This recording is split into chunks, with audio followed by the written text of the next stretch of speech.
Strangers, ఎవరైనా strangers మన ఇంట్లో వాళ్ళు కాకుండా ఎవరైనా బయట వ్యక్తులు మనల్ని తాగడానికి ప్రయత్నించినప్పుడు యూ షుడ్ వార్న్ దెమ్. ఆడపిల్లలు అవ్వచ్చు, మగపిల్లలు అవ్వచ్చు. ఇంట్లో నవ్వుకోవడానికి ఏం లేదమ్మా. You should learn. ఇంట్లో చెల్లెలు ఉంటారు కదా, అక్కలు ఉంటారు కదా, అక్కలకు చెప్పాలి. రెండు మనం కూడా నేర్చుకోవాలి. ఓహో ఇది చేయకూడదు, ఇది మనం చేయకూడని పని అని మనం తెలుసుకోవాల్సి ఉంటుంది. స్విమ్ సూట్ తెలుసా ఎవరికైనా? స్విమ్ సూట్ తెలుసు కదా, swimming dress. Swim suit rule అని చెప్తాం బ్యాడ్ టచ్ గురించి మాట్లాడినప్పుడు. అంటే మనం స్విమ్మింగ్ వెళ్తూ డ్రెస్ వేసుకున్నాం అనుకో, ఎక్కడి నుంచి కవర్ అవుతుంది? నెక్ నుంచి కవర్ అవుతుంది, అవునా? నెక్ నుంచి ఎక్కడి దాకా కవర్ అవుతుంది? టైస్ వరకు కవర్ అవుతుంది, అవునా? So swimsuit rule, neck నుంచి టైస్ వరకు మధ్య ఉన్న భాగాల్లో మనల్ని ఎవరూ తాకరాదు. Let it be your father, let it be stranger, let it be somebody in your house. అర్థమవుతుందా? ఇలాంటి సందర్భం ఎదురొచ్చింది మనకి.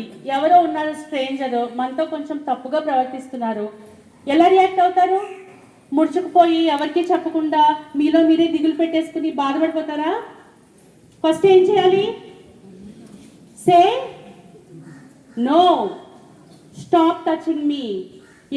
మనం సైలెంట్గా ఉంటే వాళ్ళకి అది అవకాశం అవుతుంది. అవకాశం ఇచ్చిన వాళ్ళం అవుతాం.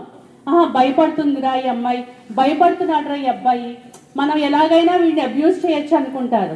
బట్ మీరు ఎప్పుడైతే మీ చుట్టుపక్కల సరౌండింగ్స్లో ఉన్న పెద్దవాళ్ళు, తెలిసిన వాళ్ళు అవ్వచ్చు, తెలియని వాళ్ళు అవ్వచ్చు, ఎవరినైనా అలర్ట్ చేస్తే వాళ్ళలో ఒక కైండ్ ఆఫ్ సిగ్గు, భయం పుట్టి వాళ్ళు అక్కడితో ఆ చర్యను ఆపుతారు.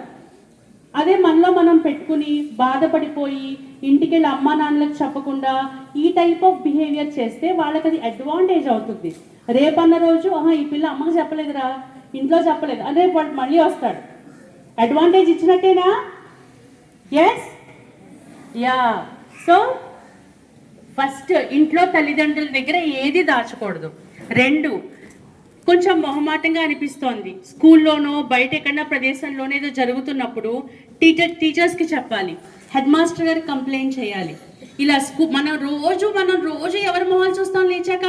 టీచర్లు, ఇంట్లో అమ్మా నాన్న, ఇంట్లో వాళ్ళు, అంతేనా? సో వీళ్ళ దగ్గర దాచడానికి భయపడితే మనం అవతల వ్యక్తికి అవకాశం ఇచ్చినట్టే.